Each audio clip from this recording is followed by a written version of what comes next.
Boa tarde, pessoal. Meu nome é Samuel Vieira dos Santos, sou aluno do curso de mestrado nacional profissionalizante em ensino de física, UFAL Maceió. Irei falar para vocês um pouquinho sobre a nanofísica, em particular sobre o nanômetro. Essa disciplina física contemporânea tem como titular o professor Pedro Valentim, o qual solicitou esse trabalho para obtenção de nota avaliativa nessa disciplina.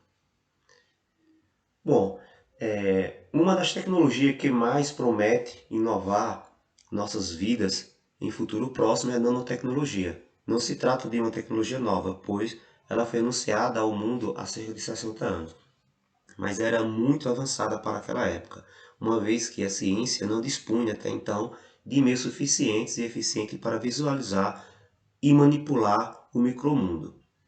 Hoje, no entanto, com a invenção e fabricação de microscópios potentes, como o microscópio eletrônico, o de varredura, os pesquisadores já conseguem manipular a matéria na escala nanométrica. Bom, então a partir da criação desses aparelhos, o homem tem acesso a esse mundo subatômico. Antes dessa tecnologia dos microscópicos eletrônicos de varredura, entre outros, o homem, no caso os pesquisadores, não era capaz de ter acesso à compreensão desse mundo atômico.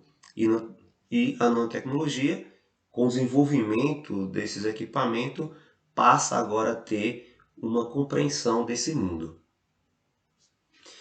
E a partir da criação desses equipamentos de observação, no caso aí dos microscópios eletrônicos, varredura, entre outros, o homem agora pode manipular a matéria e, através de manipulações, criar nanotubos de carbono, que são cilíndricos ou tubos ocos formados por alotropos do carbono com proporções nanométricas, onde o nanômetro corresponde à bilionésima parte de um metro. Eles são 100 mil vezes mais finos que um fio de cabelo e invisíveis até para microscópios ópticos. Portanto, se o nanotubo de carbono for condutor, ele pode transmitir eletricidade de uma forma até 1000 vezes mais eficiente que os fios de cobre. Já os semicondutores podem ser usados em circuitos eletrônicos refinados graças às suas dimensões que são muito reduzidas, podendo ser utilizados em nanoprocessadores para substituir os chips de silícios atuais.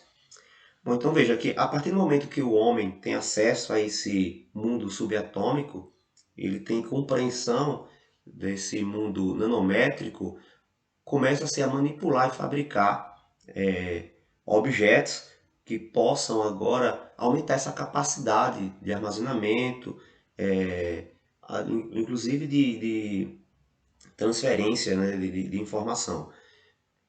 E aí com um espaço bem menor. Esse foi o grande pontapé inicial nesse mundo nanométrico. A partir desse conhecimento, o homem começa a ter uma compreensão maior do mundo que o rodeia. Bom, então, mas o que é o nanômetro? O que vem a ser isso? Bom, como já é de conhecimento de todos, ele na verdade é uma unidade de medida, assim como o centímetro, o quilômetro, que equivale a 1000 metros, o metro, que equivale a 100 centímetros, que por sua vez corresponde, fazendo as transformações a 1000 milímetros, tá? Portanto, se fazendo essa comparação, o nanômetro, na verdade, é exatamente uma unidade de medida. Agora, vamos imaginar que esse objeto ele tivesse na escala nanométrica, se fosse objeto com 1 nanômetro de comprimento, e aí esse objeto não seria visto a olho nu.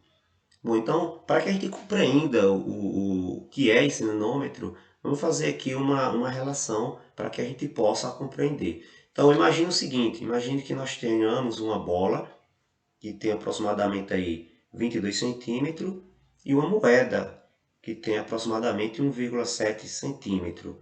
Portanto, vamos imaginar um objeto na escala nanométrica. E vamos imaginar que possamos ampliar esse objeto até que ele possa ser observável. Então, se eu tenho um objeto nessa escala de nanométrica e fazendo essa ampliação, 1 nanômetro nessa escala, ela seria vista exatamente como uma bola de futebol. Então, se eu tenho um objeto de um tamanho de 1 nanômetro e eu possa ampliar esse objeto para que ele possa ser visível, o tamanho dele nessa ampliação corresponde a uma bola de futebol. Agora imagine o seguinte, se eu ampliasse essa moeda de 1,7 centímetro no mundo visível, que a gente consegue enxergá-la a olho nu. Se fizesse uma ampliação da mesma forma que a gente fez no objeto lá no mundo, na escala nanométrica, essa moeda de 1,7 centímetro, ele teria o tamanho da Lua. Então, se eu pegar essa moeda e ampliasse, tá, para que eu pudesse enxergá-lo com essa ampliação, nesse nosso mundo real, fazendo essa ampliação, portanto, o tamanho dessa moeda seria o tamanho da Lua. E agora, se eu pegar um objeto lá na escala nanométrica e fazendo essa ampliação, é o tamanho de uma bola. Então, comparando, é como se fosse, no caso, na escala nanométrica e na nossa escala normal, a gente estivesse comparando, no caso, a bola com a Lua. Assim, em uma escala onde pudéssemos ver o objeto do tamanho do nanômetro, ele teria aproximadamente o tamanho de uma bola de futebol. Enquanto uma moeda de 1 centavo teria o tamanho da Lua. Tá? Então, essa é uma aproximação para a gente entender o que é o nanômetro. Se eu estou no mundo, ou seja, na escala nanométrica, e eu quero ampliar esse objeto para que ele seja visível, o tamanho dele ampliado fica do tamanho de uma bola de futebol. Já se eu pego uma moeda de 1 centavo, que ela já é observável, e fizesse uma ampliação dessa moeda, ela teria o tamanho da Lua. Um tamanho bem aproximado, maior do que o tamanho da Lua. Tá? Então veja o quanto é incrível o mundo subatômico, aliás, o mundo atômico, tá? Na escala nanométrica, para que a gente possa usar essa ferramenta. Então, diante disso, já nota-se que a física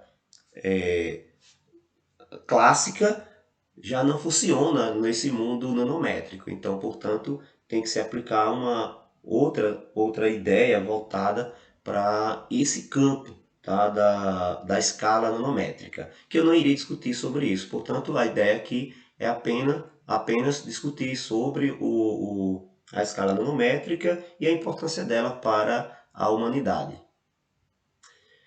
Bom, então veja aí que eu espero que tenha ficado aí compreendido o que é o nanômetro, tá?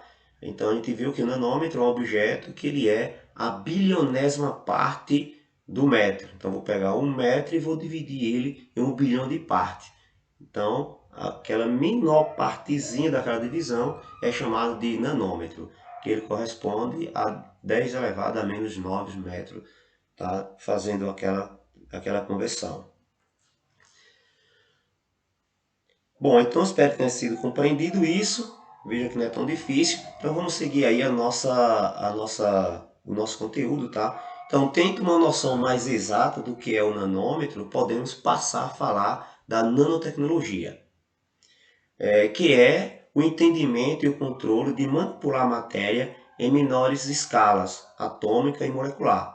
Também é a capacidade de criar objetos de qualidade superiores aos existentes hoje, a partir da organização dos átomos da forma desejada. Ela atuará no desenvolvimento de materiais e componentes para diversas áreas da pesquisa, como medicina, eletrônica, ciência da computação e na engenharia dos materiais. Bom, em uma palestra do físico americano Richard Feynman, ele faz um comentário a respeito desse mundo, tá? Então, durante a sua palestra para a Sociedade Americana de Física em 1959, o físico americano Richard Feynman apresentou seu projeto para uma nova pesquisa. O estudo era baseado na possibilidade de poder organizar os átomos de maneira que desejássemos. Porém, essa ideia era muito avançada para a época. Após 30 anos, a ideia de Feynman toma forma na ciência do muito pequeno, a nanotecnologia, denominada dessa forma porque esses objetos de estudo costumam ser medidos em nanômetros, ou seja, 1 bilionésimo do metro. A pergunta de Richard Feynman foi: o que aconteceria se pudéssemos mover os átomos? Então, para obter essa resposta, ela só foi alcançada nos nossos dias atuais, tá? E uma resposta que foi dada pelos cientistas que as manipulam hoje. Segundo os cientistas, através de uma provável manipulação da movimentação do átomo, seria possível construir supercomputadores que caibam no bolso, colocar microsondas para fazer testes sanguíneos dentro do corpo humano, etc. Tudo isso gira em torno de previsões e suposições, as quais poderão tornar-se realidade em aproximadamente uma década. Então, com a evolução da compreensão dos cientistas, dos pesquisadores, do ponto de vista do nanômetro, da escala nanométrica, e também com a evolução dos equipamentos, principalmente dos microscópicos, eletrônicos, de varredura, entre outros, o homem agora começa a ter uma compreensão desse mundo micro. E aí, através desse domínio, desse conhecimento, o homem começa a utilizar isso a seu favor, trazendo os benefícios para a humanidade. A nanotecnologia hoje engloba muitas áreas de pesquisa dos diversos setores da indústria e das áreas estratégicas. O desenvolvimento da nanotecnologia é de extrema importância para o Brasil, uma vez que a indústria brasileira terá de competir internacionalmente com novos produtos para que sua economia se recupere e retorne ao crescimento econômico. Essa competição se tornará bem sucedida a partir do surgimento de produtos e processos inovadores que se compare ou até mesmo supere os melhores produtos oferecidos pela indústria internacional. Veja, então, com a evolução desse conhecimento, então todo mundo, não só o Brasil, mas todo o mundo, de forma geral, precisa ter domínio desse conhecimento, tá? Até para se desenvolver economicamente. Bom, quando se trata da questão dessas microsondas, tem aqui essa imagem, mostra aí um pequeno objeto, tá? Um vaso sanguíneo, onde com esse conhecimento da escala nanométrica, seria capaz, né, ou é capaz de fazer essa análise do sangue humano usando essas microsondas, que são pequenos objetos com essa capacidade de visualizar o interior no caso de um vaso sanguíneo. Uma outra questão interessante é essa tinta, uma tinta que repele água, criada pela Nissan. Tá? Então a Nissan apresentou uma novidade que se não vai acabar de vez com os lavas rápidos, deve ajudar a diminuir os custos de limpeza de seus automóveis. A empresa desenvolveu uma tinta super hidrofóbica e oleofóbica capaz de repelir água e outros líquidos, que atualmente está sendo testada em alguns de seus veículos que circulam lá na Europa. Bom, então veja, com a ajuda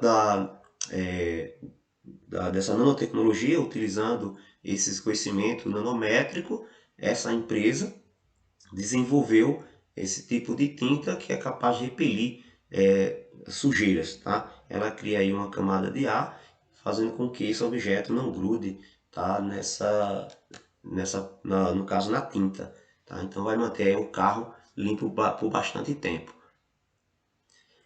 Então ela repele também poeira e outros materiais que possam danificar a pintura, não só a água e óleo, né? Ele consegue, segundo a empresa, consegue repelir outras coisas aí, outras sujeiras que porventura poderia danificar a tinta do veículo.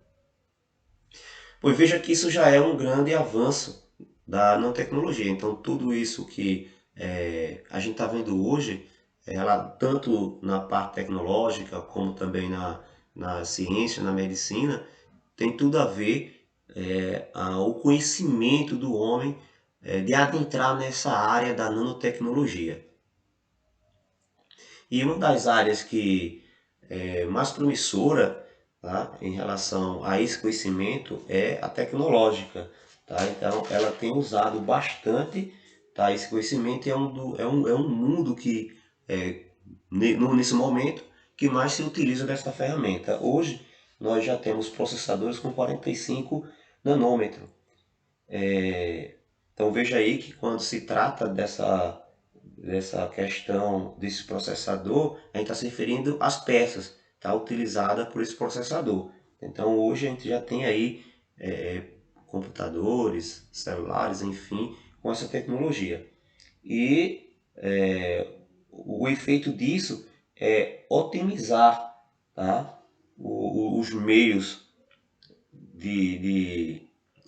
os meios de armazenamentos, enfim, diminuir a quantidade de matéria-prima utilizada, já que eu estou reduzindo isso, também vou reduzir a quantidade de matéria-prima utilizada na fabricação desses materiais. Tá? Em relação à medicina, otimizar o efeito dos remédios, já eu posso utilizar uma forma de levar esse medicamento até o local lá do problema, tá? Minimizando aí danos nos tecidos dos órgãos, enfim. Então veja que a nanotecnologia, ela hoje ela é promissora para o mundo e para a sociedade de forma geral, porque ela vai diminuir bastante aí os impactos, no caso no sentido de gasto de matérias-primas, com relação à questão da saúde, diminuir os danos colaterais. Esse é um dos grandes objetivos da nanotecnologia. Como eu falei, atualmente a parte tecnológica é mais que está se utilizando dessa ferramenta, mas aí a gente já tem previsão para as próximas décadas de ter um maior desenvolvimento dessa ferramenta, tá? E aí no futuro próximo a gente vai ter mais utilidade do que já temos, né? Na verdade já tem bastante. No entanto, ele parece ser novo ainda para a nossa sociedade, mas a gente já tem aí compreensão disso em relação aos computadores, os celulares, enfim, cada vez mais a tecnologia está sendo visível para a sociedade. Bom, com relação à questão da medicina, como eu falei, veja, com esse conhecimento, a medicina seria capaz de aplicar o medicamento justamente naquela célula que está com problema, tá? Então veja uma sonda aí, ela aplicando, injetando o medicamento numa célula específica, tá? E aí fazendo com que as outras células não sejam danificadas com aquele medicamento que está sendo aplicado ali. Uma outra questão de grande importância é o tratamento do câncer, utilizando a nanotecnologia. Então está aí essa imagem que vai tratar aí de uma célula cancerígena e ela já está, como mostra aqui a figura, está em alvo, tá? De a gente utilizar essa ferramenta para resolver esse problema. Tá? Então, utilizando-se esses nanorobôs, seria capaz de entrar no corpo humano e aí fazer o tratamento específico nos locais onde de fato seria necessário aplicar aquele medicamento. Mais uma vez mostrando aí outra imagem relacionada aos micros robôs aí fazendo o trabalho, né? Segundo alguns ambientalistas, os resíduos da nanotecnologia poderá causar uma poluição ambiental que afetará o ser humano. Bom, então, essa tecnologia, ela traz benefícios, no entanto, ela também traz consequências. Então, a consequência é que o homem ainda não é capaz de compreender como recuperar essas micropartículas, né, desenvolvidas. Depois que se espalha pelo ambiente, você não é mais capaz de recuperá-la, uma vez que eu não consigo enxergá-la a olho nu. Então isso é um grande problema para a sociedade, né? No caso, a propriedade científica.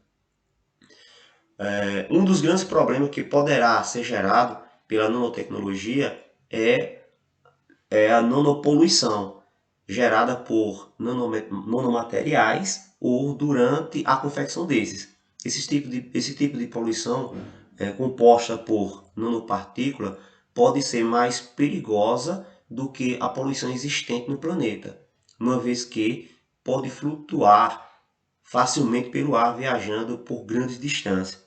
Pelo fato dos nanopoluentes não existirem na natureza, provavelmente as células não terão as armas necessárias para lidar com eles, provocando danos ainda não conhecidos. Então, diante dessa situação, esse é o grande problema que nós temos hoje. Porém, existem muitas pesquisas para evitar esse efeito colateral, que poderá ser provocado pelos produtos da nanotecnologia. Pensando nisso, ocorreu aqui no Brasil, né, uma reunião, Iniciativa Brasileira de Nanotecnologia, justamente para ter esse controle, para não perder o controle dessa manipulação e causar danos não esperados. Bom, gente, então era isso, obrigado. O tema que eu queria externar para vocês era sobre a questão da, do nanômetro, tá? Falar especificamente sobre ele e mostrar a importância dessa nova medida da nanométrica que vai fazer com que o homem tenha uma compreensão maior nesse campo, né, no sentido desse mundo micro. E a partir desse conhecimento, o homem pode desenvolver novas ferramentas no intuito de ajudar a nossa sociedade na evolução tecnológica. E era isso, obrigado. Espero que tenha sido compreensível, tá? E até a próxima.